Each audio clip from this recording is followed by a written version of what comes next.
नमस्कार, आप देख रहे हैं सत्य हुंकार। मैं आपके साथ सत्यपाल। आज मेरे साथ एक खास शख्सियत मौजूद है और आप देख रहे हैं ठाकुर उमेश भाटी। ठाकुर उमेश भाटी बहुत लंबे समय से राजनीतिक और सामाजिक दृष्टिकोण से सक्रिय रहे हैं।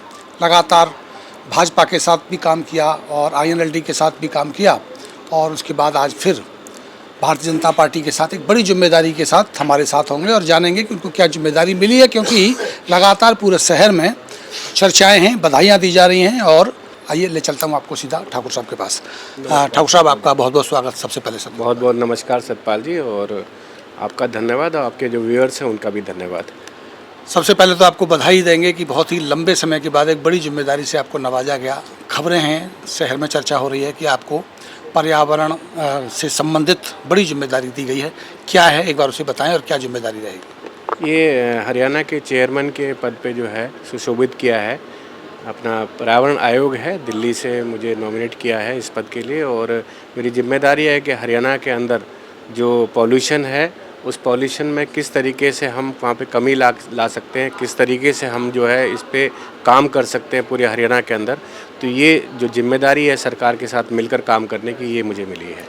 भाटी साहब, शहर फरीदाबाद बहुत ही ज़्यादा पॉल्यूटेड है। अगर हम वायु प्रदूषण के हिसाब से देखें या हम यहाँ के एनवायरनमेंट के और चीज़ों को देखें, जैसे जल को देखें, भूमि को देखें, वृक्षारोपण को देखें, तो दिक्कतें हैं फरीदाबाद में। कितनी बड़ी चुनौती के तौर पर इसको देखते हैं? कितने बड़े काम, कितने बड़े कदम आपको उठाने पड़ेंगे और काम करना पड़ेगा? बिल्कुल बहुत बड़ी चुनौती है। इसको हम हल्के में नहीं ले सकते, क्योंकि अगर हम सांस लेते हैं तो उसमें पॉल्यूशन, खाना खाते हैं तो उसमें पॉल्यूशन, पानी पीते हैं तो वो पॉल्यूटेड है। तो जो तीनों चीज़ें जो हमारे शरीर के लिए ज़रूरत हैं सबसे ज़्यादा, और जिनके बिना कहते हैं ना शरीर 5 चीज़ों से बनता है, उसमें से 3 चीज़ तो यही हो गई, इनके बिना शरीर चल नहीं सकता है। लेकिन ये सब सारी की सारी पॉल्यूटेड है। और हालात ये है कि NCR में की बात करें तो NCR में सबसे ज़्यादा पॉल्यूटेड फरीदाबाद है। और कहीं ना कहीं अगर हम बात करें पूरे देश की, तो उस देश में भी अच्छा खासा नंबर हमारा आता है पॉल्यूशन में। और हम और बदतर होते जा रहे हैं, हम ये ना कहें कि बेहतर हो रहे हैं, बदतर होते जा रहे हैं। तो ये बहुत बड़ी चुनौती है। और चूँकि मेरा गृह क्षेत्र फरीदाबाद है और मेरे साथ साथ यहाँ पे देखें तो राज्य मंत्री 2 मंत्री यहाँ पर हैं, और उनके साथ में यहाँ पर राष्ट्रीय मंत्री भी यहाँ पर हैं।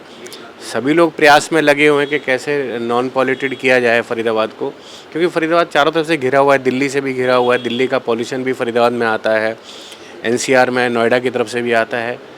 तो समस्या है, और इस समस्या के निदान के लिए ये सारे जो आयोग बने हुए हैं, इसी निदान के लिए बने हुए हैं। तो लेकिन करना है, काम करना है, और जब जिम्मेदारी मिली है तो जिम्मेदारी के साथ हमें काम भी करना है। इसमें सरकार काफ़ी प्रयास करती है, काफ़ी फंड सरकार भी लगाती रही है, लेकिन बावजूद उसकी चुनौतियां हैं। तो क्या सरकार के साथ में आप शहर के लोगों की भागीदारी लेकर के कोई इस तरह के कार्यक्रम तैयार करेंगे? बिल्कुल, जो हमने तैयार किया है, पर्यावरण मित्र का एक मसला तैयार किया है कि हम हर गांव, हर कॉलोनी से हम एक पर्यावरण मित्र हम जो है उसको ज्वाइन कराएंगे अपनी संस्था के अंदर।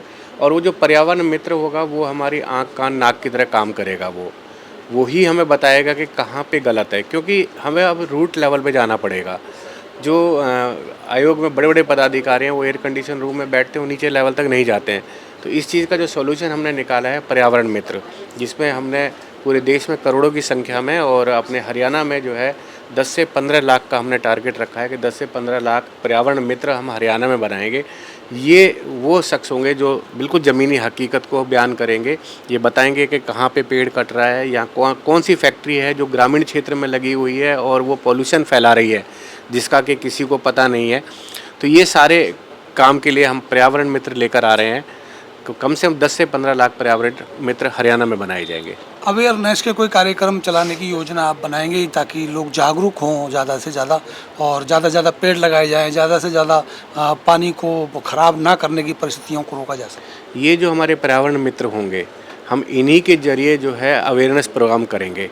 जैसे एक गांव से मान लो हमने एक पर्यावरण मित्र बनाया, अब उसकी गांव की जिम्मेदारी उस पर्यावरण मित्र की है। जो ऊपर से जो भी पेपर आएंगे, बांटने का काम हुआ, किस तरीके से हम लोगों को गांव में जाकर अगर बैठक करनी है हमारे को, किस तरीके से वहाँ पे जो स्लाइड शो वगैरह हैं उनको दिखाकर किस तरीके से हम वहाँ पे लोगों को समझा सकते हैं, ये हमारा काम बेहतर जो होगा वो पर्यावरण मित्र के थ्रू होगा। पूरी बैकअप रहेगी, पूरी टीम रहेगी दिल्ली तक, पूरे हरियाणा की टीम, दिल्ली की टीम लगेगी उसके अंदर साथ में। ज़्यादा से ज़्यादा लोगों को बताया जाएगा कि कचरा किस तरीके से अलग अलग करना है। आते हैं, ऐड होती है सब कुछ, लेकिन वो ऐड कितने लोग देख पाते हैं? ग्रामीण क्षेत्र में तो ऐड देख ही नहीं पाते। तो हमने इसलिए ये जो प्रोग्राम बनाया कि एक गांव से एक पर्यावरण मित्र होगा और वो उसी गांव के काम करेगा। वो जब उस गांव के अंदर काम करेगा तो उसको कमियां भी पता होंगी और उस कमियां के लिए हमारे को कहाँ पे रूट, उस पे फॉल्ट पे काम करना है, उसके जरिए हम उस गांव को शुद्ध करेंगे। तो इस तरीके से जब सारे गांव अपने आप ही साफ़ होंगे या गलियाँ कॉलोनियाँ पे काम होगा तो ऑटोमेटिकली हम नीचे लेवल से सफाई करेंगे उसको। भाटी साहब, अभी जानकारी मिली है कि आपके परिवार से तो आपकी बेटी भी लगातार पहले से ही पर्यावरण पे काम कर रही हैं, वो क्या कर रही हैं, थोड़ा सा बताएं। वो जो अपने आरएसएस की जो है एक राष्ट्रीय टीम है, जिसमें भैया जी जोशी जो है वो उसके संयोजक है, पर्यावरण के संयोजक हैं वो, राष्ट्रीय संयोजक। उनकी टीम में जो मेरी बेटी है मोनिका भाटी, वो इस पे काम कर रही है और बहुत अच्छा, काफ़ी समय से वो काम कर रही है।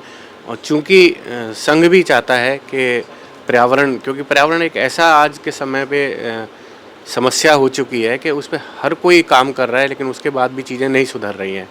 तो आरएसएस ने यूथ को जोड़ने के लिए यूथ कर लेकर साथ में आए हैं, क्योंकि आजकल जो बच्चे हैं वो यूथ की बात को ज़्यादा समझते हैं, बड़े बूढ़ों की बात को नहीं सुनते। उनको लगता है कि तो बड़े बूढ़े हैं तो बोल ही रहे हैं। तो मोनिका भाटी उसमें अवेयरनेस का काम करते हैं, कॉलेजों में जा के जो है सेमिनार्स लेना। और ये सिर्फ फरीदाबाद ही नहीं, उसका वो तो जयपुर और गुजरात और सब जगह उसका जाना होता है। तो वो भी काफ़ी हद तक काम कर रही है और प्रेरणा का स्रोत एक वो भी है मेरा, कि जब वो कर सकती है तो फिर हम क्यों नहीं कर सकते इसके अंदर। क्या अपील करेंगे लोगों से कि भाई कैसे वो इसमें सहयोग करें ताकि शहर को स्वच्छ सुंदर बनाया जा सके और पर्यावरण मुक्त किया जा सके? मेरा आपके चैनल के माध्यम से सबसे एक ही हाथ जोड़ के अपील है कि आप पैसा कितना ही कमा लीजिए, अगर आप शुद्ध हवा नहीं ले पा रहे हैं, शुद्ध पानी नहीं पी पा रहे हैं, या खाना जो आप खा रहे हैं अगर वो शुद्ध नहीं है, तो वो जो आपका पैसा है वो बेकार है। क्योंकि जब शरीर बेकार है तो पैसा बेकार है। तो हमें पैसा कमाने के साथ साथ हमें स्वच्छता पे ध्यान रखना है। जो कंपनी चला रहे हैं वो अपने कंपनी के अंदर स्वच्छता रखें। जो किसी भी गली कॉलोनी के जो है प्रधान हैं, उनकी जिम्मेदारी है कि वो अपनी कॉलोनी को साफ़ रखें।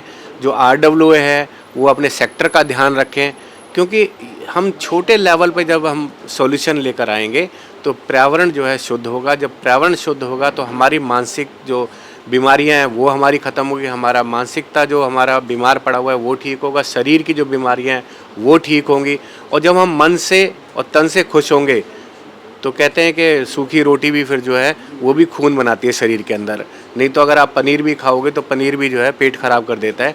तो इसलिए पर्यावरण पे पैसे कमाने के साथ साथ उतना ही हम ध्यान पर्यावरण पे भी दें, पर्यावरण को शुद्ध करने का ध्यान दें। भाटी साहब, बहुत सारी शुभकामनाओं के साथ आपने समय दिया, इसके लिए आपका शुक्रिया। बहुत बहुत धन्यवाद सतपाल जी, बहुत बहुत।